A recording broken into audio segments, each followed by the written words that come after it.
Okay, now for the other homework question, that was on page 192, problem number 17. So that's page 192, 17. And what they asked you to do here was to show that the function satisfies the hypothesis of the mean value theorem on the given interval, and find each value of C in the interval that satisfies the mean value theorem. Part A is easy, and this is the part that everybody forgets, so you're not going to forget it. In satisfying the hypothesis, what that means is you've got to show in some fashion that the function you're looking at is continuous and differentiable. The function in this problem is f of x equals sine inverse of x, and the interval is from -1 to +1. Okay, the way you can say that that's differentiable and continuous is by simply saying that the inverse sine function you know has to be continuous and differentiable because it's the inverse of the sine, and the sine is 1 to 1, or the relationship between sine and sine inverse is 1 to 1. So what you'd say is since sine inverse of x is the inverse of sine x, and these functions are 1 to 1, what that means is for every x there's only one y, and for every y there's only one x. And that happens on this interval too. I got to add that too. Okay, because if you go farther than that interval, it won't happen anymore. So the functions are 1 to 1, then you can say that it is continuous and differentiable. That's an and. Okay, so that's showing the hypothesis.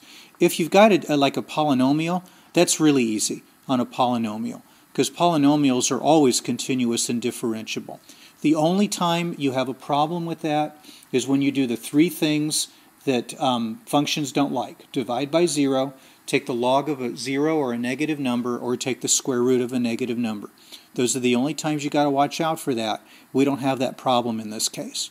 So that's the first step, and that's part A then, is showing that it is continuous and differentiable.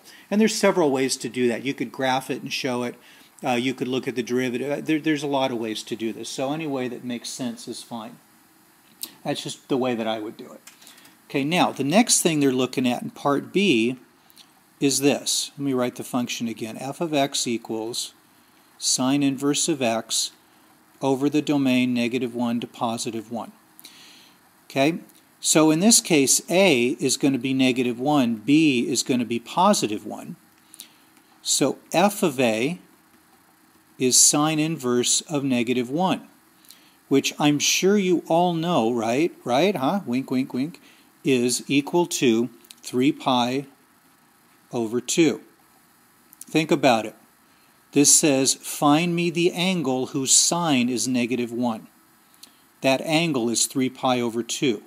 Remember, it's this angle right here, because the coordinate down there is 0, -1, and the y-coordinate's always the sine on a unit circle. So f of b is going to be sine inverse of +1, which now you all know is equal to pi over 2. Okay, so the right side of that mean value theorem equation, f prime of c, is equal to fb minus f of a over b minus a. The right side of this equation is easy. It's pi over 2 minus 3 pi over 2 all over 2. And that equals pi over 2, or negative pi over 2. Okay? So now we found the right side of that mean value theorem equation. Now we've just got to figure out where the derivative, what value of c in the derivative is going to equal negative pi over 2. So first thing we got to do is figure out what the derivative is. So f prime of x, that's a prime, is equal to, you remember this, right? 1 over square root of 1 minus x squared. If you don't remember that, go back in your notes about a week and a half, because that's where we talked about derivatives of inverse trig functions. Okay, This is now going to be, let's plug c in, 1 over the square root of 1 minus c squared. That has to equal negative pi over 2. Left side of the mean value theorem equation, right side of the mean value theorem equation. And so now we've just got to figure out where this happens. So let's see if I can copy this. All right, maybe I got it all. Oops. Okay, we've got to fix up that pi when I go ahead and copy it. So let's copy it, and we'll go to the next page, and we'll paste it, and paste it like that. Let's bring it up here to the top, and then we'll go ahead and put a negative pi over 2 back. Okay, so we've just got to solve that equation. Not a problem. Cross multiply, we get 2 pi square root of 1 minus c squared. 2 over pi equals square root of 1 minus c squared. Square both sides, we get 4 over pi squared equals 1 minus c squared. So c squared is 1 minus 4 over pi, and c is equal to plus or minus the square root of 1 minus 4 over pi.